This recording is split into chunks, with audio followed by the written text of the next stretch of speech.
The bus station smelled like burned coffee and endings. I was sitting on a metal bench with my suitcase between my feet, watching the departure board flicker like it couldn't decide where I belonged. My phone was face down in my pocket, silent, heavy, like it knew better than to speak.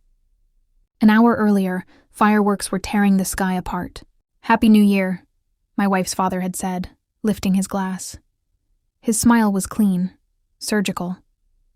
Then he leaned closer, close enough that only I could hear. "We're going to replace you with someone else. You're too old to be useful." 13 years. 13 years of building his company from a rented office with broken air conditioning. 13 years of loyalty dressed up as family. I nodded when he said it. Of course I did. I've always been good at nodding. Now I was here, running, or disappearing. I hadn't decided which word hurt less. That's when she sat down next to me. Young, early 20s, dark coat, calm eyes that didn't belong in a place like this. She didn't rush to fill the silence. That's how I noticed her. Most people can't stand quiet. "You look like someone who just lost everything," she said. I almost laughed. Instead, something inside me cracked. Not loudly, just enough. So I told her about the announcement, about the way my wife didn't look at me when her father spoke, about the messages I'd stopped asking about months ago, about how being replaced at work felt identical to being replaced at home. I didn't cry. I just stated facts, like a report. She listened. Really listened. When I finished, she took out her phone and stood up a few steps away. Her voice dropped. "Dad, I found him. Yes, I'm sure." She turned back to me with a small, careful smile. "He's been looking for you," she said. My stomach tightened. I didn't ask who. I already knew, because betrayal always wears a familiar face. My wife's father didn't fire me because I was old. He fired me because I knew too much. About the money he was moving. About the contracts signed under other names. About the man my wife had started seeing. Young, ambitious, easy to control. The man he wanted in my place. The girl sat back down, close enough that I could feel the warmth from her coat. "You didn't deserve how they did it," she said quietly. I watched a bus pull out of the station.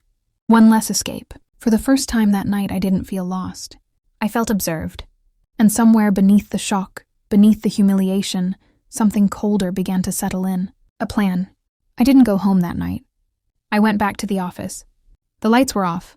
My access card still worked. That was their first mistake. People like him love control, but they always forget the past has keys. I didn't rush. I never rush when something matters. 13 years leaves fingerprints everywhere.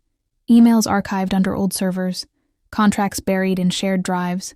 Transfers masked as consulting fees. I copied everything. Slowly, methodically. My hands were steady. My thoughts were not. My wife texted once. "Where are you?" I didn't answer. At dawn, the girl from the bus station met me outside. She wasn't surprised to see the building lights on behind me. "He underestimated you," she said. I nodded. They all do.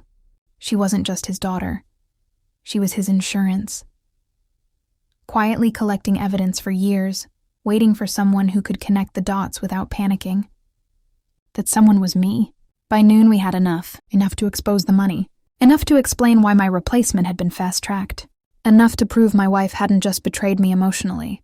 She'd helped cover for him. I went home in the evening. They were waiting. My wife sat rigid on the couch.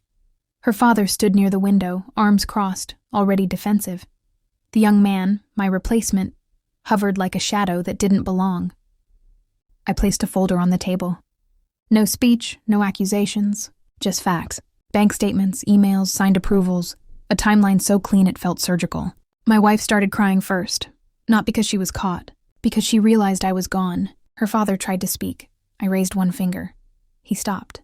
"You said I was too old to be useful," I said calmly. "You were wrong. I was just done being loyal." The young man backed away. He already knew what this meant. Careers don't survive scandals like this. I didn't threaten them.